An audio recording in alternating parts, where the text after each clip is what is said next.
আসসালামু আলাইকুম ওয়া রাহমাতুল্লাহি ওয়া বারাকাতুহু। সম্মানিত পেয়ারা হাজিরিন, আজকের এই ভিডিওতে আমি আপনাদের সাথে আলোচনা করব দুরুদে মাহি। এই দুরুদের কি ফজিলত রয়েছে। এই দুরুদ শরীফ কেউ যদি পাঠ করে দুজকের আগুন তাকে স্পর্শ করতে পারবে না। সুবহানাল্লাহ। দুজক তার কাছে আসবে না, বরং জান্নাত তার কাছে আসবে। আপনি চিন্তা করে দেখেছেন, আখিরাতের মাঠে, হাসরের মাঠে যখন সূর্য আমাদের মাথার ঠিক উপরে থাকবে, মাথার মগজগুলো টকবক করতে থাকবে, মানুষ তার পাপের বোঝা অনুযায়ী, যার পাপ যত বেশি সে তত তার ঘামের সাগরে হাবুডুবু খাবে। এই জন্য সম্মানিত পেয়ারা হাজিরিন, আমরা এই দুরুদগুলো পাঠ করব প্রত্যেক দিন 21 বার করে, সকালবেলা 21 বার, সন্ধ্যাবেলা 21 বার। ইনশাআল্লাহ জাররা পরিমাণ, কণা পরিমাণও জাহান্নামের আগুন তার কাছে আসতে পারবে না। তদুপরি মৃত্যুকাল অবধি তাদের স্বাস্থ্য অটুট ও দেহশ্রী লাবণ্যময় থাকবে। অজু অবস্থায় নদীর কূলে বসে কিংবা ভাসমান নদীর উপর বসে ক্রমে ক্রমে পাঠের অসংখ্য বৃদ্ধি করত 21 দিন এই দুরুদ 1.25 লক্ষ বার পাঠ করলে যে কোনো দুরারোগ্য ব্যাধি থেকে আল্লাহ পাক হেফাজত দান করেন। আবারও বলছি, অজু অবস্থায় নদীর কূলে বসে কিংবা ভাসমান নৌকার উপর বসে ক্রমে ক্রমে পাঠের সংখ্যা বৃদ্ধি করত 21 দিনে।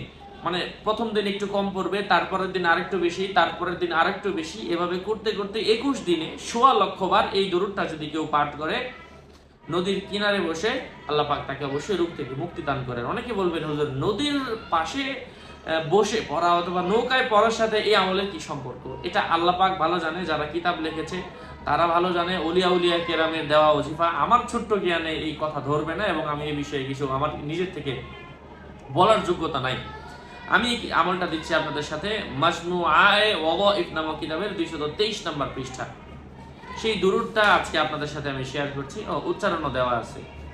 ইনশাআল্লাহ এই দুরুদ যদি আপনারা পড়েন, আল্লাহ পাক যে কোনো ধরনের রোগ মুক্তির আমল হিসাবে যারা বিভিন্ন আমল খুঁজেন তাদের জন্য হতে পারে এটা একটা বেস্ট ভিডিও। তো আমি আপনাদের সাথে যুক্ত আছি, আমি মুফতি জুবাইর বিন ইমাম। আমার ভেরিফাইড চ্যানেলের ভিডিও ডিসক্রিপশন বক্সে ক্লিক করলে আমার পেজ আসবে, আমার আইডি আসবে। এর বাইরে অন্য কোনো ধরনের পেজও নাই, কোনো ধরনের আইডিও নাই। সাবধান, আমার নাম আর ছবি থাকলেই ওইটা আমি না।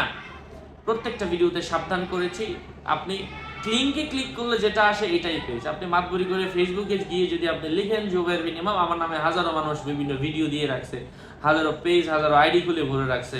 এই জন্য সাবধান, নাম আর ছবি দেখলেই লাভ দেওয়া যাবে না, ডিসক্রিপশন বক্সে ক্লিক করতে হবে। আর যদি ফেসবুক থেকে দেখতে মন না আছে, আমিও ফেসবুকে আসলে সময় দেই না, আপনি ইউটিউবে দেখেন। ইউটিউবে আপডেট দেওয়া হয় এবং ইউটিউবে রিপ্লে দেওয়ার জন্য আমার লোক নিয়োগ দেওয়া, তারা আপনাকে রিপ্লে দিবে। যাই হোক, তো দুরুদ শরীফের ফজিলত হিসাবে আমি আপনাদের দুরুদটা হচ্ছে আল্লাহুম্মা সাল্লি আলা মুহাম্মাদি খায়রিল খলাইকি আফদলিল বাশারি শাফিউল উমামি ইয়াউমিল হাশরি ওয়ান নাশরি সাইয়্যিদিনা মুহাম্মাদিন বিআদাদি কুল্লি মালুমিন লাকা ওয়া সাল্লা আলা জামিইল আমবিয়াই ওয়াল মুরসালিনা ওয়াল ওয়া সাল্লি আলা জামিইল আমবিয়াই ওয়াল মুরসালিনা ওয়াল মালাইকাতিল মুকাররাবিনা ওয়া আলা ইবাদিল্লাহিস সালিহিন ওয়ারহামনা মাআহুম বিরহমাতিকা ইয়া আরহামার রাহিমিন। এই হচ্ছে দুরুদ পাক। আল্লাহ রাব্বুল ইজ্জত আমাদের সবাইকে এই দুরুদ শরীফটা রোগ মুক্তির জন্য বেশি বেশি পাঠ করার তৌফিক ফরমান। আরো আপডেট পেতে আমাদের সাথেই থাকবেন, সুস্থ থাকবেন, ভালো থাকবেন।